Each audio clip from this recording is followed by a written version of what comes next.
And the little go-getter sets off again, this time for the desert world. Oh boy, my favorite. I'm usually not a fan of desert areas in games, because they're usually pretty boring. I mean, it's just endless sand. Even when it's an oasis, it's not really that interesting of an area to look at, so yeah, generally not my favorite theme. Thankfully though, speaking of themes, it does keep the overworld theme from the first world, which pretty much every level in the game does that, provided it's not a cave or castle, but honestly I don't mind that it plays so much, because I really like the song. It's so very catchy and upbeat. Speaking of that, we also have this vase theme, which is also pretty good, but I believe this is actually an original song for the Super Mario Advance version. It's very short, but then again you're not in a vase for all that long, so it's really fitting, so that's pretty darn good. Anyway, as for the area itself, as you can see right here, there's quicksand. If you land in it, you're gonna want to jump out, otherwise you'll drown in it, and you probably don't want that, just a guess. Dying, probably not something you want to do. And over there we're introduced to a new enemy. That's a Panzer. That's my least favorite enemy in this game, more or less. It's kind of like Lava Lotus from Super Mario World if you've played that one. It's not too annoying there, because it's just introduced right there, so it's not too much of a threat, but oh boy, the way they use those things later on in the game, they can get really tricky. And before we go into that pyramid, let's just grab a secret mushroom right here. And then we'll enter this modern-looking door that's just in the side of that pyramid for some reason. Anyway, Toad is actually a really good character for this section because we have digging. This isn't really fun either, like most of the desert area, but whatever. But anyway, yes, Toad is pretty much the best one here because he just instantly digs holes in the sand, so this isn't really much of a problem, though. You're not going to want to dig straight down because these Shy Guys, the red Shy Guys, they like to walk off ledges, unlike those blue Shy Guys which turn around, kind of like the green and red Koopas from the original Marios and, well, Mario in general, really. But yeah, they can fall on top of you fairly easily if you stop paying attention to them, so always be wary and always zigzag through the sand.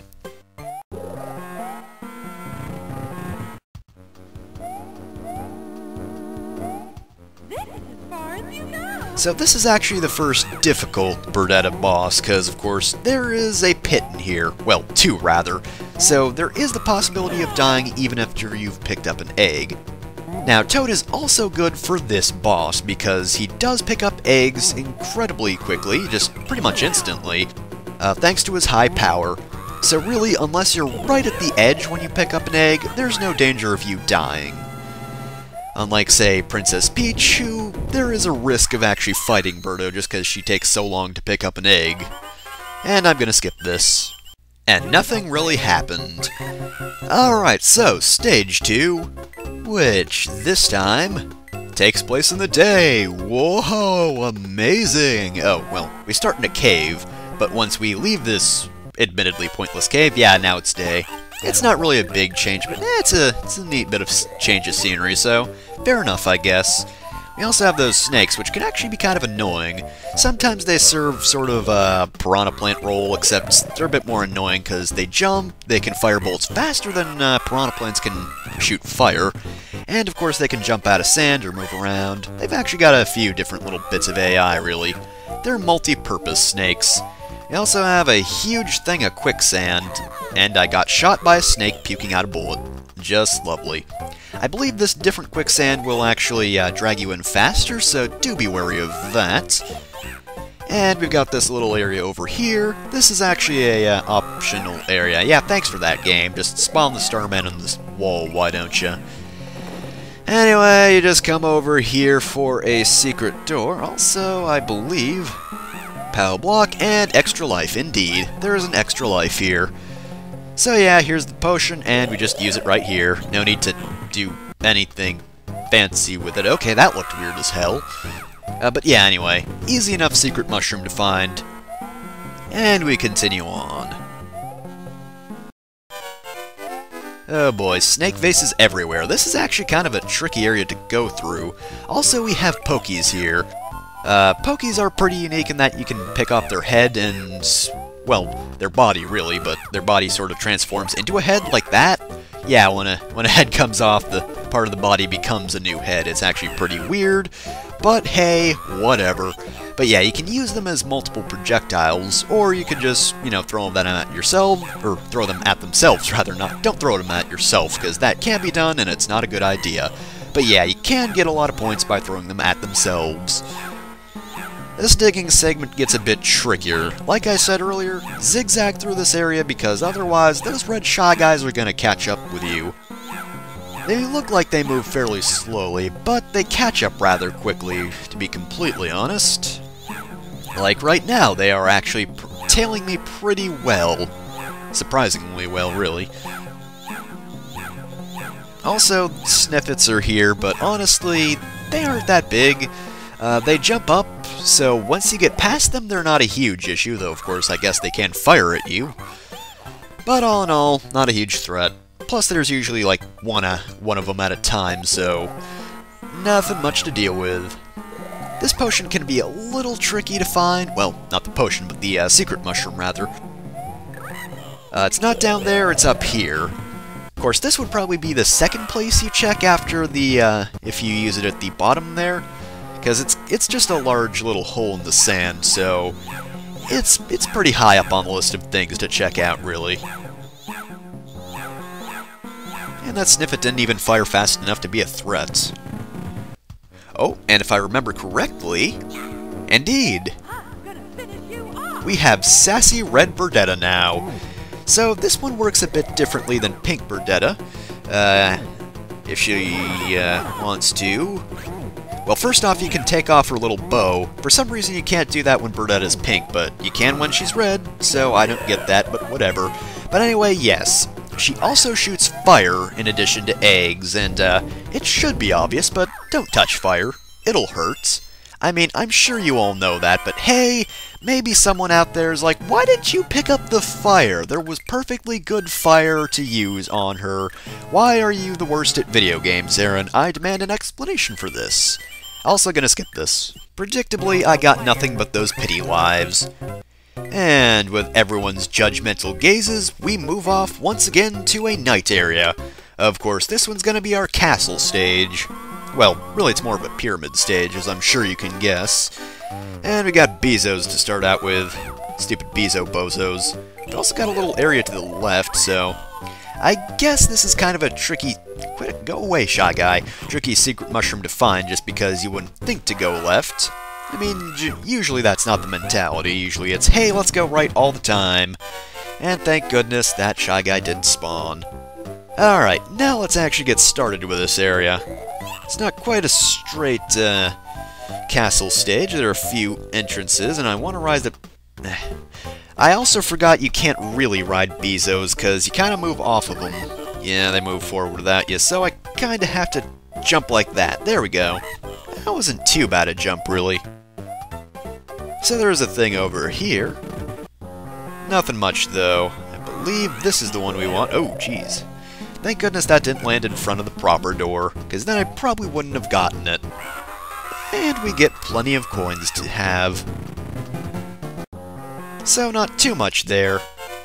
And back on our way. So hopefully we'll be reaching that next area soon. Castle area, rather. I bet this is going to be the least useful place to get this star.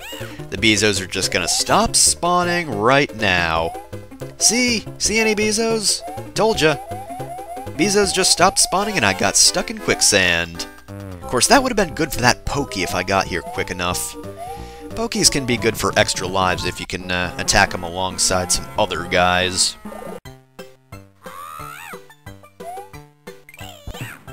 That was really useful.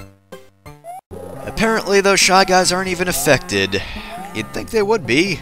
I mean, they're not touching the ground per se, but they're touching something connected to the ground. I think it should count.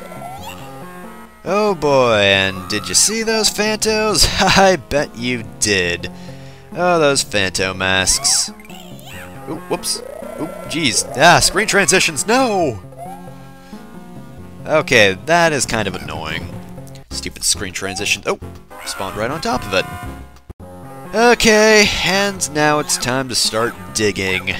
Third stage in a row we've needed to do this, but this time it's for a Phanto door. Well, Phanto key, really.